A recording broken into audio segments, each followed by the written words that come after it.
I think that or mutation to upgrade the evolution. আসসালামু আলাইকুম। 1.2 সবাই আমরা এখন আমাদের রিয়েলিটি ইঞ্জিনের সামনে আসলাম। তো রিয়েলিটি ইঞ্জিন থেকে আমরা আমাদের রিসার্চ লেভেল, তারপর সিমুলেশন লেভেল এগুলো আপগ্রেড করতে পারি। এখন রিসার্চ লেভেল আমি এখানে 2 তে আছি, তো রিসার্চ লেভেল 2 আর সিমুলেশন লেভেল 3। সিমুলেশনে আমরা এখন পর্যন্ত জাস্ট হোমস্টার আর প্ল্যানেট আর্থ, কিন্তু প্ল্যানেট আর্থ এখনো অ্যাক্টিভেট হয়নি। এখানে আরেকটা শুটিং স্টার থেকে আমরা রিওয়ার্ড কালেক্ট করলাম।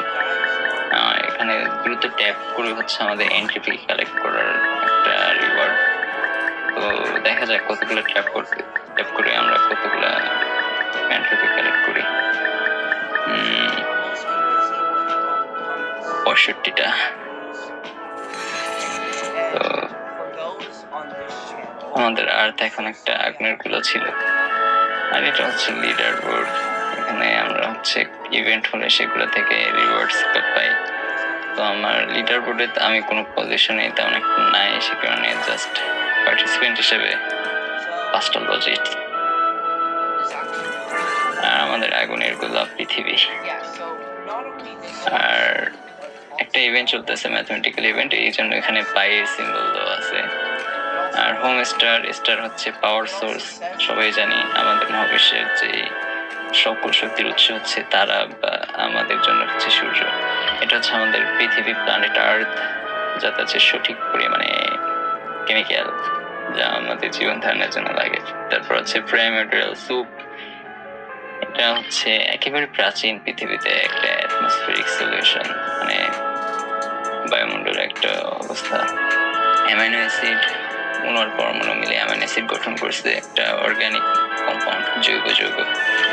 তারপর নিউক্লিওটাইডস এক ধরনের কেমিক্যাল কম্পাউন্ডস যেটা ডিএনএ আরএনএ গঠন করে।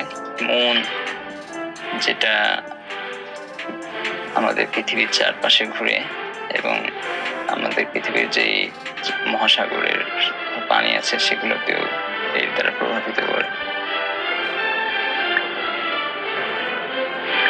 তারপরে আমরা দেখতে পাচ্ছি এখানে এই যে এটা আমাদের অ্যামিনো অ্যাসিড। আমরা দেখতে পাচ্ছি ভলকানো গ্রে পার্ট হয়ে আছে, এনজাইম আসছে, ডিএনএ আসছে। ধীরে ধীরে আমরা জীবনের এক একটা পার্ট থেকে একেবারে কালেক্ট করবো। তো ভলকানো কার্বন ডাইঅক্সাইড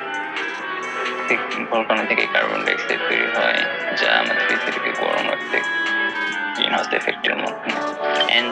এনজাইম হচ্ছে এক ধরনের উপাদান যা জৈব বিক্রিয়াগুলো ঘটাতে প্রভাবশালী কাজ করে। ডিএনএ যার আছে একটা অনন্য ক্ষমতা, সেটা সেলফ রেপ্লিকেশন, মানে নিজেরই প্রতিরূপ সৃষ্টি করতে পারে। তো এটাই আমাদের ফাউন্ডেশন জীবের জন্য। আরএনএ, যেটা জেনেটিক কোড, নিউক্লিয়াস থেকে রাইবোজোম এবং রাইবোজোম প্রোটিন তৈরি করে।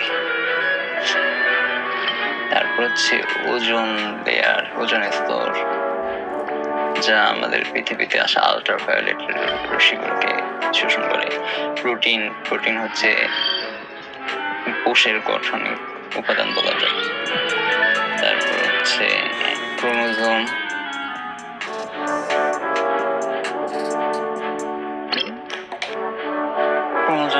এক ধরনের ডিএনএর উপাদান। প্রোক্যারিওটিক সেল মানে প্রাককেন্দ্রিক কোষ, আদিকোষী জীবে যা থাকে। দ্য ফার্স্ট লিভিং অর্গানিজম, এককোষী। প্লাজমা মেমব্রেন মানে কোষ পর্দা যাকে বলা যায়। ব্যাকটেরিয়াম ইউনিসেলুলার মানে এককোষী মাইক্রো অর্গানিজম, অণুবীক্ষণিক জীব যাদের সেল ওয়াল আছে কিন্তু কোনো কোষীয় অঙ্গাণুগুলো ঠিক মতো নেই। তারপর মাইটোকন্ড্রিয়া, কোষের পাওয়ার হাউস, যা গ্লুকোজকে শক্তিতে রূপান্তরিত করে। নিউক্লিয়াস কন্ট্রোল সেন্টার, কোষের কন্ট্রোল সেন্টার বলা যায়, যা তারপর ইউক্যারিওটিক সেল, যেটা প্রোক্যারিওটিক সেলের থেকে আরো অনেক জটিল এখানে বলা হয়েছে কাজিং এর মতো। তো এটা জেনেটিক ইনফরমেশন রাখে ফাঞ্জি, প্লান্টস, অ্যানিমাল, প্রোটোজোয়া সবারই ইউক্যারিওটিক সেলের আছে।